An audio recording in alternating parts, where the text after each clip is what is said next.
ঘরে খেয়ে আপনি বাইরে যে উমার বলে আমি খাত্তাবের বেটা উমার 39 জন নবীর সাহাবা হুজুর ভয় তার করে কাঁপে। আল্লাহ নবী হাসেন মুচকি আর বলে জলদি করে দরজা খুলে দাও, জলদি করে খুলে দাও, জলদি করে খুলে দাও। সাহাবারা বলেন ইয়া রাসূলুল্লাহ হাবিবাল্লাহ খাত্তাবের বেটা উমার এসেছে, যাকে পুরো মক্কার মানুষ এক কথাই চেনে, যার ভয়ে কেউ মক্কার মানুষ কথা বলে না, এত সাহস ক্ষমতা ছিল। সে এসেছে হুজুর, আমাদের আজকে আর বাঁচার উপায় নেই। আল্লাহ নবী বললেন এ আমার সাহাবারা শোনো, একমাত্র ভরসা আল্লাহর উপরে রাখো, রাখো আর দরজা খুলে দাও, উমরকে আসতে দাও। উমর ভেতরে ঢুকলো। আল্লাহ নবী নূর নবী দয়ান নবী সোজা সরিয়েছে, হাতে তরোয়ার রয়েছে, উলঙ্গ তরোয়ার, কেউ কথা বলতে পারে না। সোজা নবী পাকের সামনে এসেছে, আল্লাহ নবী বসে রয়েছে, উমর তরোয়ার নিয়ে নবী পাকের সামনে চলে এসেছে। কি জন্য এসেছে? রাসূলুল্লাহ সে মুবারককে কেটে নিয়ে যাবে, এর বিনিময়ে তখনকার জালিম শাসক আবুজেল অনেক অর্থ দেবে, অনেক ঘোড়া দেবে, সোনা দেবে, অনেক কিছু দেবে। উমর নবী পাকের কদমের কাছে দাঁড়িয়েছে। আল্লাহ নবী উমরের জুব্বা জামার খোঁটটা ধরলো, হালকা করে টান দিয়ে বসিয়ে দিল, একেবারে মুখামুখি হয়ে গেল। আল্লাহ নবী শুধু একটা কথা বলেছে, উমর এখনো কি সময় হয়নি আল্লাহ নবীর দিকে আসা? আল্লাহ আল্লাহ জিন্দাবাদ। সঙ্গে সঙ্গে হাত থেকে তরবারি জমিনে রেখে দিল, পড়ে গেল, আর চোখ দিয়ে পানি ঝরঝর করে ঝরছে। হুজুর এসেছিলাম আপনাকে, আমি মুখ দিয়ে আর বলতে পারছি না। আল্লাহ নবীর কাছে এসে বলছে, হুজুর এই তরোয়ার আপনার বিরুদ্ধে তুলেছিলাম, একটু কদমে জায়গা দেন, আজ থেকে আপনার গোলাম হয়ে, আপনার বডিগার্ড হয়ে থাকবো। জোরে বলুন হক জিন্দা হবে। তুমি সেই হকের পক্ষে থাকবে না জাহান্নামের পক্ষে থেকে জাহান্নামে যাবে, সেটা তোমার ব্যাপার ভাই। আমার ডিউটি তোমাকে জানানো। কথা মাথায় ঢুকছে না? ঢুকে না। হক জিন্দা হবে। চেষ্টা করলে, জমিনে চাষ করলে একদিন ফসল অবশ্যই আল্লাহ দেবে, দেবে না দেবে? ধরুন একটা জায়গায় আপনি গেছেন, পাথর এলাকা, শক্ত এলাকা, শুনছেন তো ভাই, শক্ত এলাকা, আপনি চাষ করতে গেছেন। ধরুন জমিনটা প্রায় 60-70 বছর, বেশি তো কম নয়, পড়ে আছে, জঙ্গল হয়ে পাথর টাথর বালি টালি হয়ে পড়ে আছে। সেই জমিনে আপনি চাষ করতেন। সবাই শুনছেন তো নাকি? কারা কারা শুনছেন একটু হাত তুলে দেখাবেন। আলহামদুলিল্লাহ সবাই শুনছেন, মাশাআল্লাহ। কথা বুঝতে পারছেন তো? আর আমি এতটুকু বিশ্বাস করি আপনাদের থেকে অনেক বেশি ফলো আমার মা-বোনেরা করছে, তারা শুনছে, তারা বেশি শুনছে। কেন? তুমি আমি তো চালাক, তুমি আমি তো ছুটে পালাবো বিপদে, তারা কোথায় যাবে? হ্যাঁ, তুমি আমি রাস্তার ধারেও বসে যেতে পারি, প্রয়োজন মিটাবা, তারা কোথায় যাবে? আগামী দিন যে ভয়ানক দিন আসছে, কথা মাথায় ঢুকছে। খাঁচা তৈরি করছে একজন, জায়গা দিচ্ছে আর একজন, অথচ বলছে আমাদের দুজনের ঝগড়া আছে। এ নাটক আর কদিন দেখবে? শুনছেন না শোনেন না? খাঁচা তৈরি করছে একজন, জায়গা দিচ্ছে আর একজন। তুমি যদি জায়গা না দাও, খাঁচা পারে কি করবো? হ্যাঁ, কথা মাথায় ঢুকছে না? ঢুকে না? আমার একজন আপন জন আছে, জানেন না? সেই কারণে আমরা করতে পারি না। শুনছেন না? একজনই দরকার, শুনছেন না? তাহলে তুমি কি করে জায়গা দিলে? সব মিলে তুলে আছে না? না,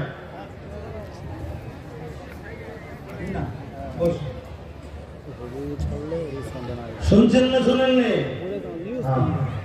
পথে বাপ, তুমি আমি তো রাস্তাঘাটে যেখানে সেখানে চাপ লাগলে বসে যেতে পারি, কি শুধু মাথা ঘুরে গেল মিটে গেল। দুনিয়াকে আমি দেখতে পারি না, আমায় তো দেখতে পারি না।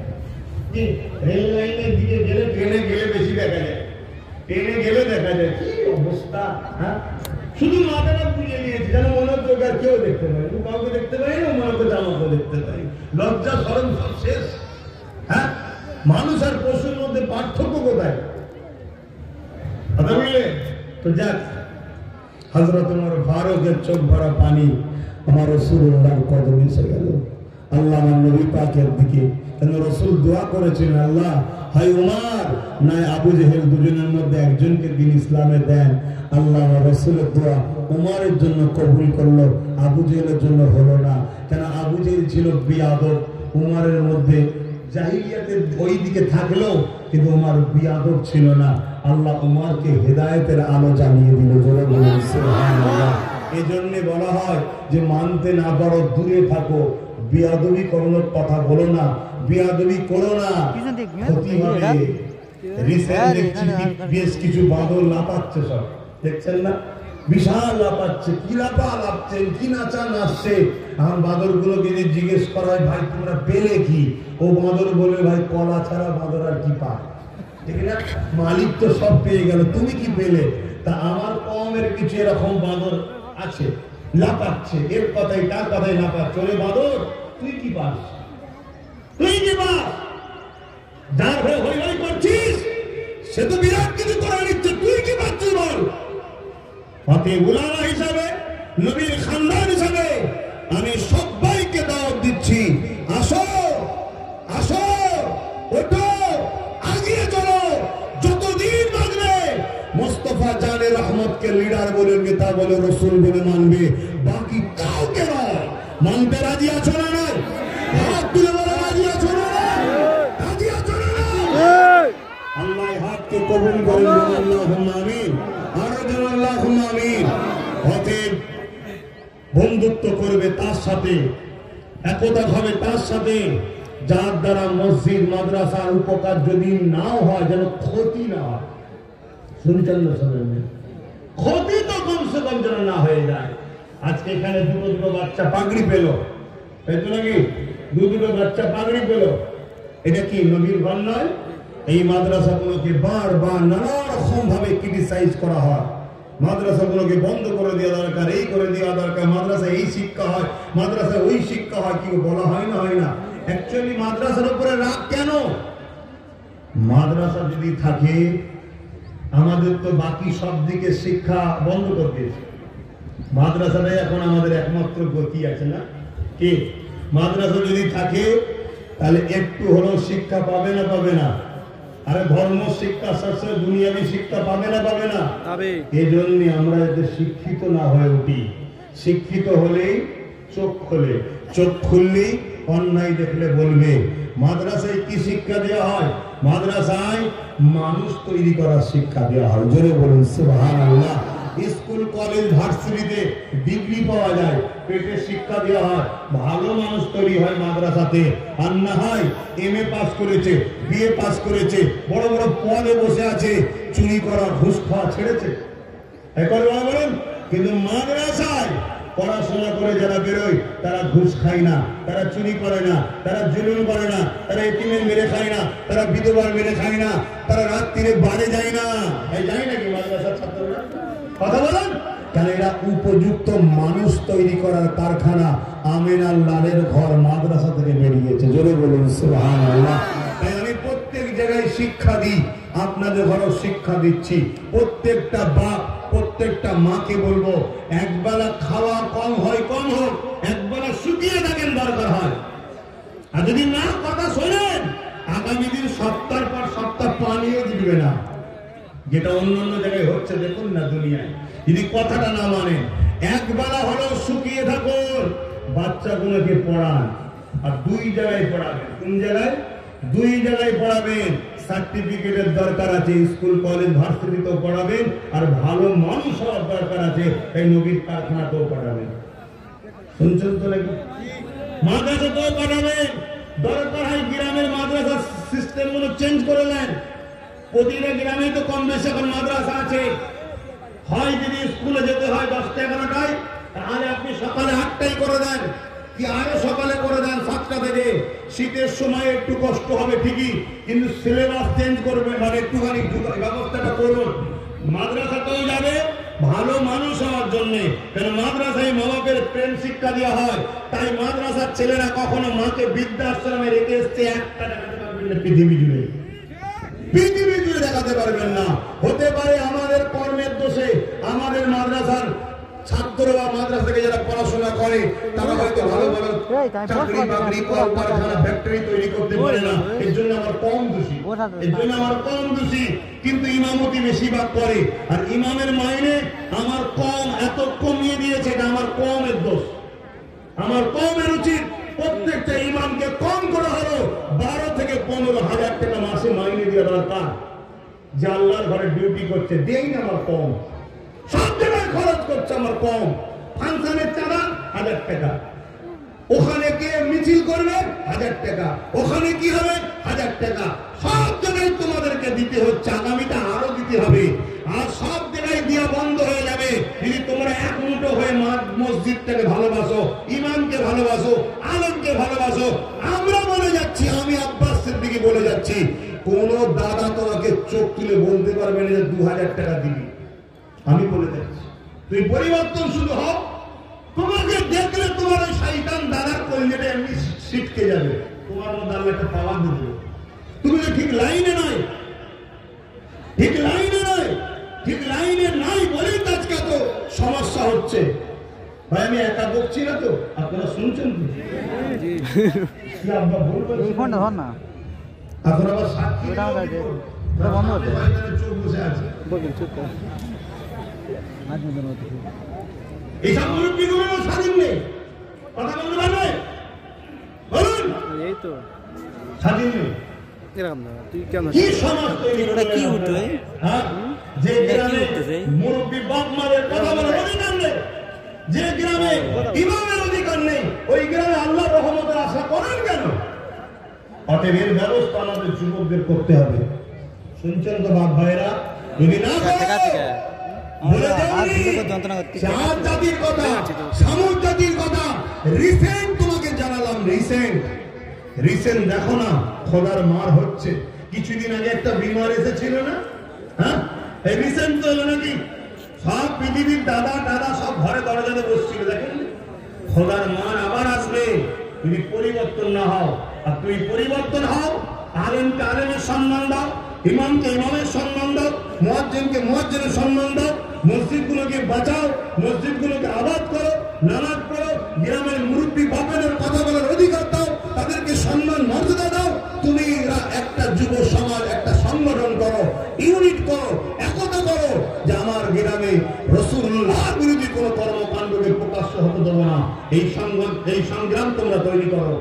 আরে জিন্দেগিতে তোমাদের লেবাসে অনেক ভুল আছে, দাড়ি কাটা, প্যান্ট শার্ট পরা, এগুলো তোমাদের ভুল। এতে তোমরা কিন্তু বেঈমান হয়ে যাওনি, গুনাহগার।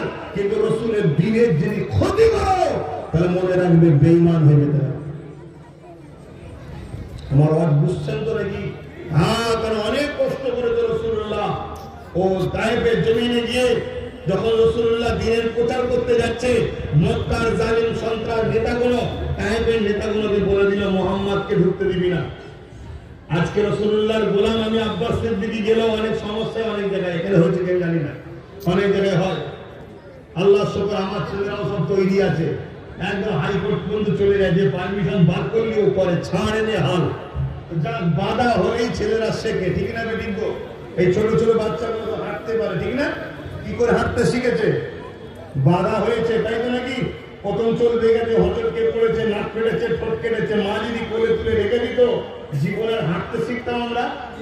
অতএব ছেড়ে দিয়ে যাবার যা, আবার আঘাত হয়েছে, আবার চোট খেয়েছে, আবার রক্ত হয়েছে, মাও কেঁদেছে, বাপও কেঁদে, হারে আমার বাচ্চার খুন বেরিয়ে গেছে, কিন্তু কিছু করার নেই, আবার ছেড়েছে, আবার যাবার যা। অতএব বাধা আসবে, তোমাকে হাঁটতে গেলে তোমাকে ছাড়তে হবে, রক্ত পড়ুক আর যাই বলুক তোমাকে আগাতে হবে। তবে তোমার বাচ্চা যেমন আজকে হাঁটতে শুরু করেছে, আগামী দিন তোমার বাচ্চা সমাজ চালাতে শুরু করবে। জোরে বলুন সুবহানাল্লাহ। আমি যে কথাটা বলতে গিয়ে চলে গেলাম, ধরুন একটা জায়গায় 50, 60, 70 বছর ধরে চাষবাস করেন পড়ে আছে, সেই জায়গাটা যখন চাষ করতে শুরু করবেন একটু কষ্ট হবে না? হবে না? হ্যাঁ, অনেক কষ্ট হবে, অনেক কষ্ট হবে, অনেক ঘাম ঝরবে, অনেক পরেশান হবে। কিন্তু চাষ করার পরও প্রথমবারে কি ফসল ভালো হয়? কেন এখন হবে না? কি চাষ বন্ধ করে দেবেন নাকি? বলুন বলুন। পরে আবার চাষ করছেন, পরের বছরে একটু ভালো হবে না খারাপ হবে? ভালো হবে। আবার চাষ করছেন, তারপরে আরেকটু ভালো হবে না খারাপ হবে? এইভাবে যদি চাষ করতেই যান, একদিন ওই জমিটা চাষযোগ্য হয়ে যাবে, চাষের উপযুক্ত হবে। তুমি আমি যদি সোনার ফসল তুলতে নাও পারি, এই কাজ চালিয়ে যাও, তোমার আমার বাচ্চা বড় সোনার ফসল তুলে নিয়ে আসবে। জোরে বলুন ঠিক না বেঠিক? ঠিক না বেঠিক? যে রাস্তা দেখিয়ে দিয়েছি, এ রাস্তা চাল ভালো করে করো। বুঝছেন তো নাকি? চাল ভালো করে করো। কারো বাপের কিনা সম্পত্তি নাকি আমরা যে যা বলবে তার কথা শুনতে হবে? কথা মাথায় ঢুকছে না, ঢুকে না? আর মনে রাখবেন, হিন্দুস্তানের মানুষ আমরা, আমাদের বাবা পৃথিবীর প্রথম মানুষ এই হিন্দুস্তানে পা রেখেছিলেন, আর এটা আমাদের বাপের দেশ। জোরে বলুন শুধু ছেড়ে ছেড়ে ছেড়ে ছেড়ে ছেড়ে ছেড়ে ঘরে ঢুকে গেছে। রোডের জায়গা ছেড়ে দিয়েছে, মাঠের বীজখানে 10 বিঘে কিনেছে। রোডের জায়গা ছেড়ে দিয়ে মাঠের বীজখানে, ওইটা ছেড়ে দিয়ে ঠিক পুকুর পাড়ে ছেড়ে ছেড়ে ছেড়ে ছেড়ে আর কত ঘরে ঢুকবে? শুনছেন না? শোনেননি? অতে আর নয়, এখান থেকে যদি স্টাফ না হও, তাহলে যেমন ফেসবুক খুললে সাদা সাদা কাপড় পরা বাচ্চা ছেড়ে দিচ্ছ, প্যালেস্টাইনে দেখেছো না? দেখুনি? ওইগুলো তোমাদের জন্য হবে না, তোমাদের দোষের জন্য হবে। প্যালেস্টাইনবাসীর দোষের জন্যই তো বাচ্চাগুলো বলল। কোরআন তাদেরকে ঘোষণা দিয়েছে, এরা তোমাদের প্রকাশ্য দুশমন। তাদেরকে কেন মাথায় তুললো? তারা কেন তাদেরকে মাথায় তুলে রাখলো? মাথায় তুলতে গিয়ে আজকে কি হচ্ছে? কথা মাথায় ঢুকছে? অথেব মাথায় টুপি থাকলে মানায়, মাথায় গোবর তুললে মানায় না। মাথায় টুপি থাকলে মানায়, মাথায় যদি মদ তোলো মানায় না। অতএব মদ গোবর নাও, মাথায় টুপি তোলো, টুপি তোলো, টুপি ওয়ালাকে রাখো। জোরে বলুন সুবহানাল্লাহ, আরো জোরে বলুন সুবহানাল্লাহ। আলেম ওলামাদের যে ভালোবাসো, প্যার করো। আল উলামা ওয়ারাসাতুল আম্বিয়া, নবীর ওয়ারিস হলো আলেমরা, তাদেরকে প্যার করো।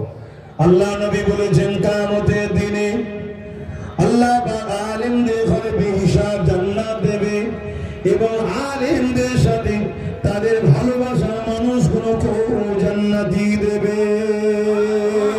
ইয়া রাসূলুল্লাহ, হাবিবাল্লাহ, আলেম কারা? আলেম কারা? শুনছেন তো নাকি? আলেম কারা বলবেন তো? আলেম কারা? যারা কোরআন শিখেছে তাদের কথা নয়, যারা হাদিস শিখেছে শুধু তাদের কথা নয়। দুনিয়ায় তুমি আমি যাকে আলেম মনে করি তারা নয়, আল্লাহর কুদরতি নজরে আলেম যারা তারা। অর্থাৎ কথা বলবে যখন ইনসাফের জন্য, আল্লাহর জন্য, রাসূলের জন্য, দ্বীনের জন্য, হকের জন্য, গরিবের জন্য, মানবতার জন্য, সত্যের জন্য, এরা যখন কিয়ামতের দিন উঠবে, এদের কাতারে আল্লাহ অগণিত গুনাহগারদেরকে এদের ওসিলায় জান্নাত দিয়ে দেবে।